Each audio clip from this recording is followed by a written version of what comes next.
Hello everyone. In this video I want to show you how easy it is to set up a Flask project with PyCharm, and specifically with the free version of PyCharm, which is called the Community Edition. Um, so for this example, what I'm going to do is set up one of my own projects, the project that is featured in my O'Reilly book. So I'm going to start completely from scratch, and if you want to do this, you can just follow me, and you should be able to have the project set up to work with PyCharm at the end of this video. So first step will be to clone the repository. This is on GitHub, so we're going to do git clone and then the URL of the repository, which is https://github.com Miguel Greenberg Flask key. That's the name of the application. So I'm going to cd into that directory, and what comes next is to set up a virtual environment for this application. And my preference for this is to do it from the command line and using the Python tools available for it. I don't use pipenv or any of the other virtual environment supersets or whatever you want to call them. You can if you want to, but for this I'm going to do Python 3.7 shiny new 3.7 -m vm, and then I'm going to call my virtual environment also vm, which is what I always do. I always put a VM virtual environment in all my projects. Here we go.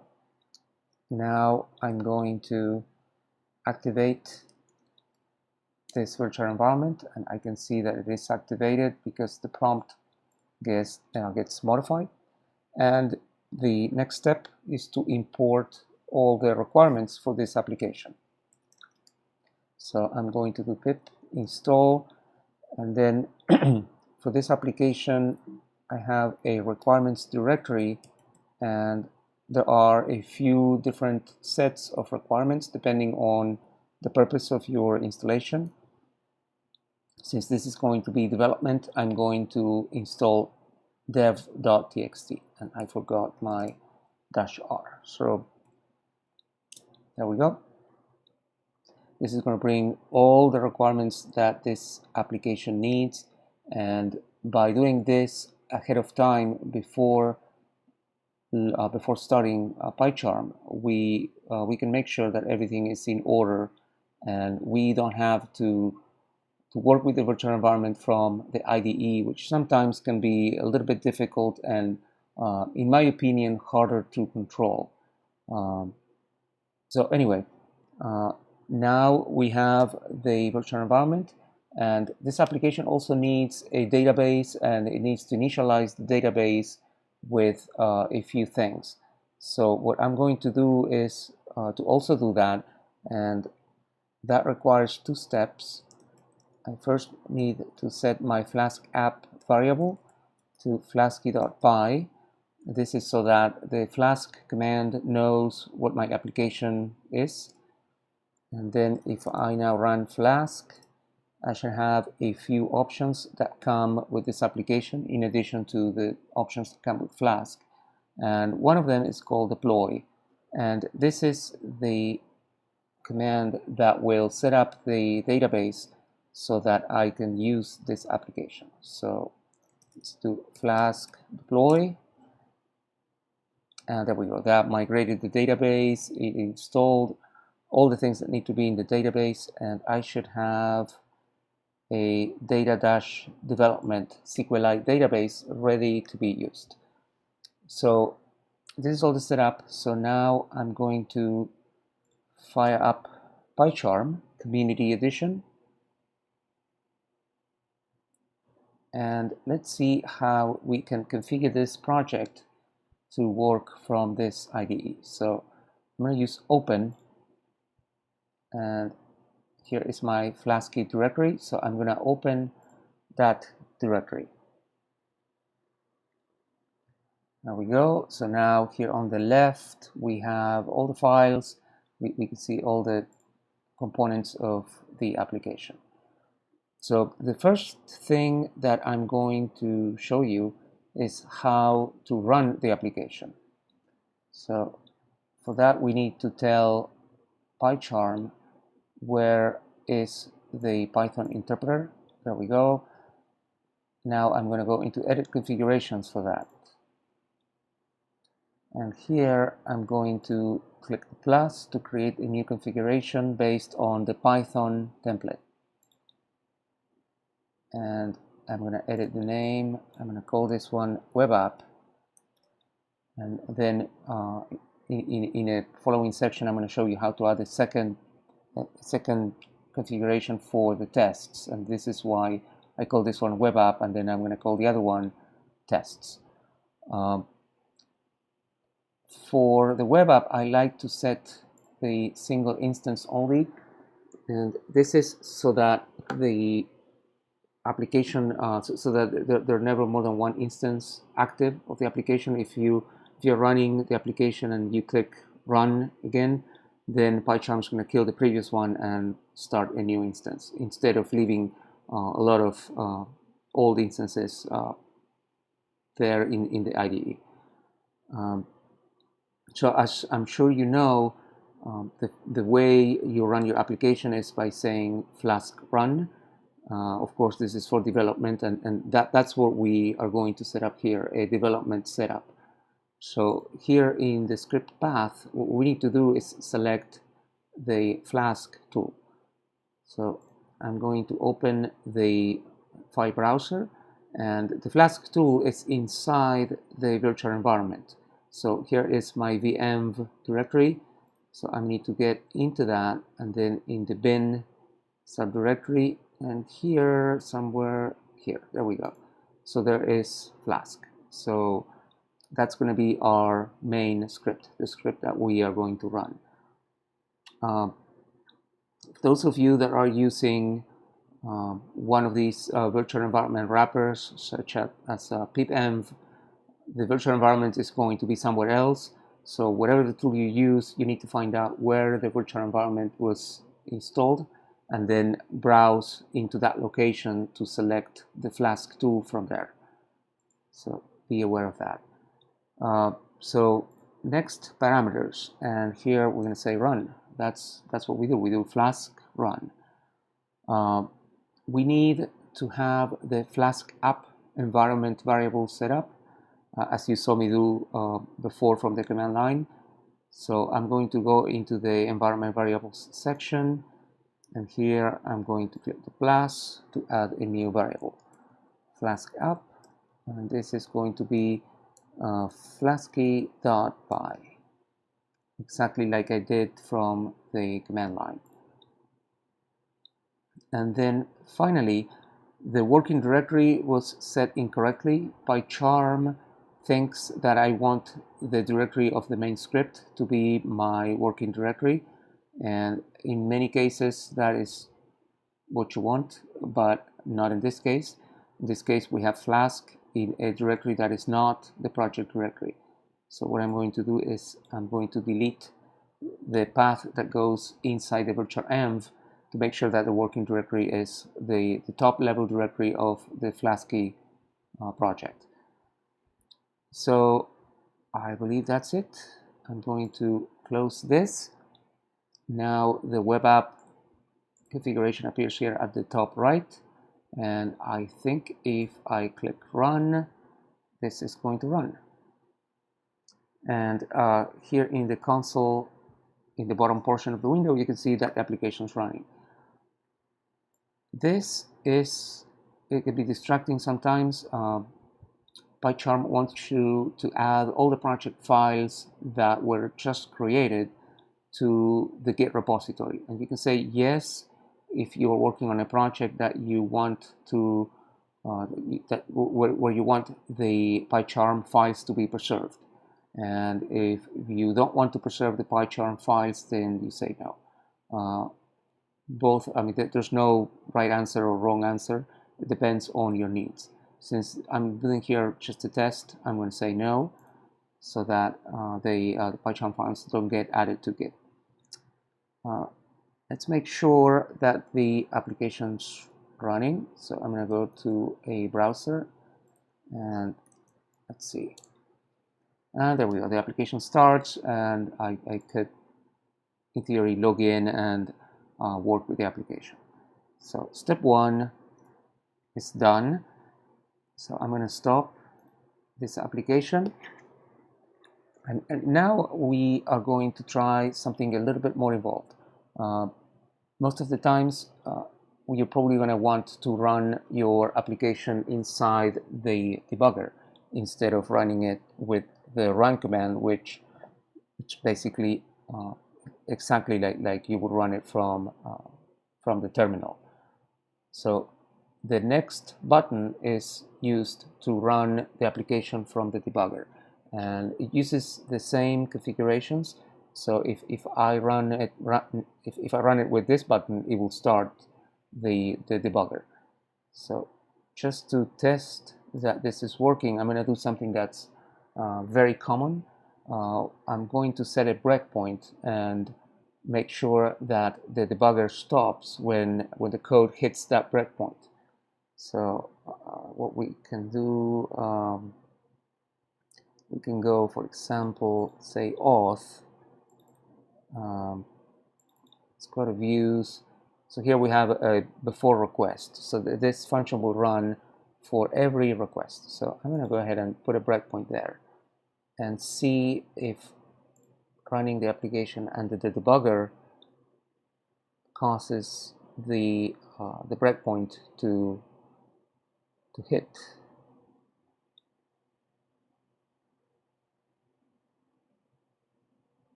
Close this because this is about the community edition, not the professional one. And let's see if we can run. So I'm going to go once again, hit the top level URL, and as soon as I get there, the breakpoint hits, and I'm now with the application paused, and I can check. You can see that I can check state of things. Current user is set to anonymous user, which makes sense because I haven't logged in. And then if I wanted to, I could use these buttons here to trigger the execution of the application one step at a time. So for example, if I wanted to run line by line, I could use these two.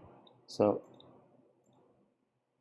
let's get out of this.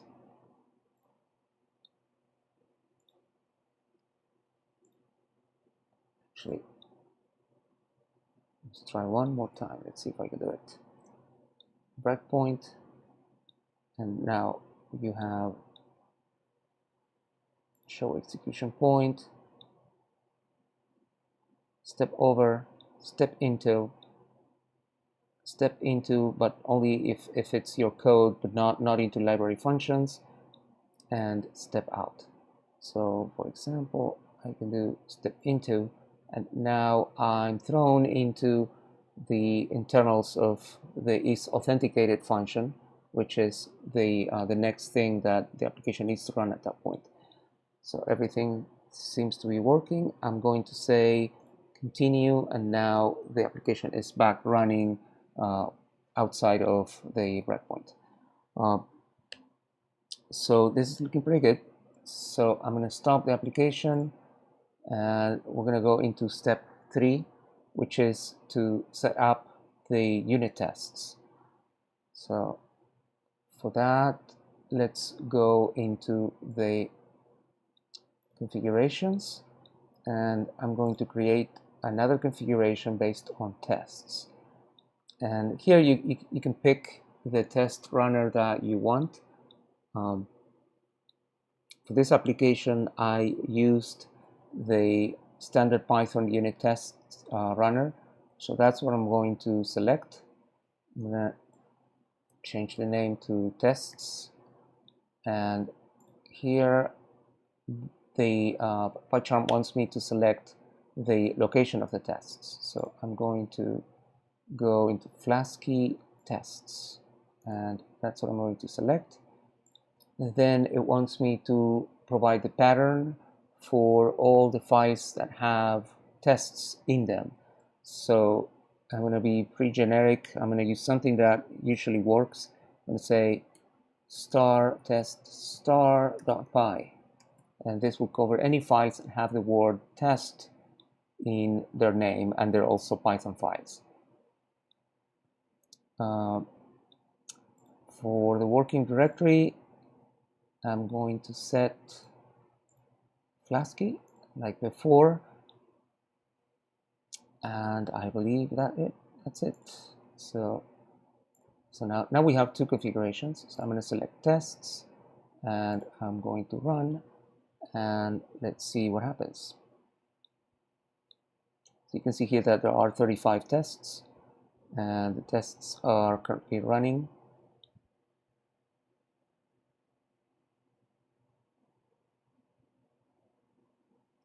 And there we go. We have some strange messages. To be honest, I'm not sure what this is about. I've seen them before. They're not error messages from the tests themselves. So they don't affect the test. The tests are all passing. And they don't happen when I run the tests from the command line. So there's definitely some weird interaction that seems to be harmless, and I never spent the time to investigate this in detail. Just to make sure that everything is working, I'm going to pick a random test. Let's say this one. I'm just going to change it just to make sure that it fails. So I'm going to reverse this condition, and then I'm going to run the tests again. And now we have, you can see here that there's one failure. So this is, all the tests are being managed by PyCharm, which is quite nice. And now at the end, I can browse here. I see the same structure that I have in my tests, and I can view the error for that one test that failed. I'm going to undo this, reset it back. And then the other thing that I believe is quite nice is next to each test, you get this little green arrow that allows you to run only that test. So for example, if I wanted to run that test, I would just run it. If I want to set a breakpoint, if I want to debug a test, I can set the breakpoint and then say debug unit tests, and then the debugger will stop at my breakpoint, and then I can inspect variables, run the code one step at a time, and all of that. So it's actually pretty good. So I'm going to let this finish. So all the things that I showed you are which you're probably going to see in other tutorials and in the Flask documentation. There is one thing though that nobody mentions, and that thing is that there's a bug in Flask that existed for a very long time, and that is sometimes it's something that you need to be aware of. If your application crashes, when you're running the application from the command line, if it crashes and you have debug mode, then you are thrown into the web-based debugger, right? Which is quite nice. But now that you're using PyCharm, you may want to get thrown into PyCharm, not into the Flask debugger. The PyCharm debugger is much better and much more powerful. Unfortunately, Flask, in the way that I configured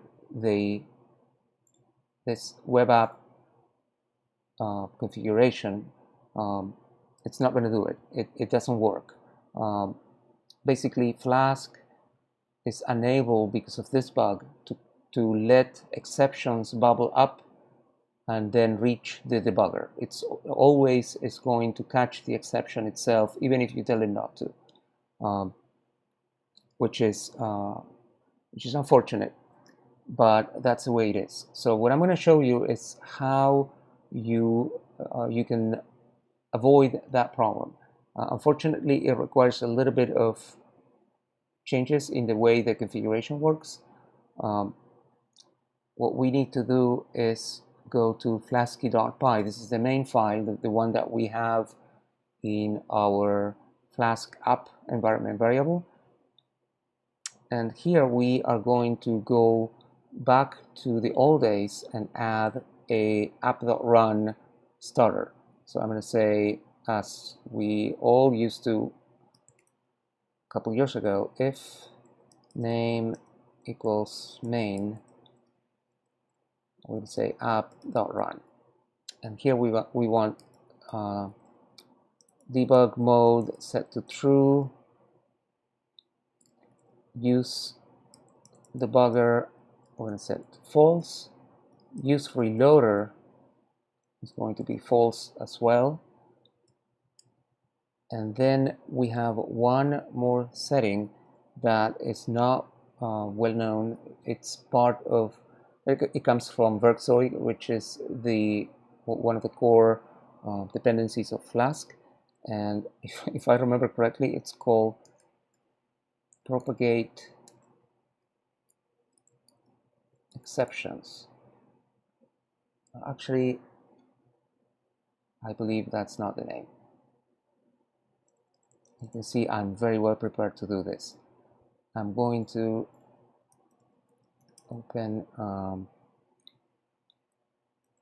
it's Werkzeug, and then here let's go to serving, and we're looking for the run simple function. This is the underlying function that runs the development web server. And there we go, I had it wrong. So pass through errors. So what we're going to do is set pass through errors to true, and this is the thing that cannot be set from Flask. Pass through errors is always false, so the errors are not passed through when you run the application from Flask run. So here we can configure this so that the errors bubble up and they're going to reach the debugger. So now we have this. I'm going to go into the web app configuration, and here I'm going to change this. Instead of running via Flask, now I'm going to run flasky.py like in the old days. I'm going to remove the run parameter. The Flask app is not really necessary. It can be removed. I'm going to leave it because it doesn't hurt anything. The working directory is also fine. So I believe that's what I want. Let's see if this runs, and it does. So I'm going to stop it, and now I'm going to go back to that auth function where I set the breakpoint. Instead of setting a breakpoint, what I'm going to do now is I'm going to cause an intentional error. I'm going to set a division by 0, just as an example. So I'm going to run under the debugger. It's connected. So now if I run this, I get thrown into the debugger right where the exception occurs. If you were to do this with the first configuration that I showed you, then you will not see this. You will either see a 500 error if you're not using debug mode, or you would see the Flask debugger if you are. So there you go. These are all the options to set up your Flask application with PyCharm. In the following video, I'm going to go through the same exercise for my other favorite IDE, which is Visual Studio Code. So be on the lookout for that next part to see how it's done with VS Code. Okay, thank you so much for watching, and I will see you in the next video. Bye-bye.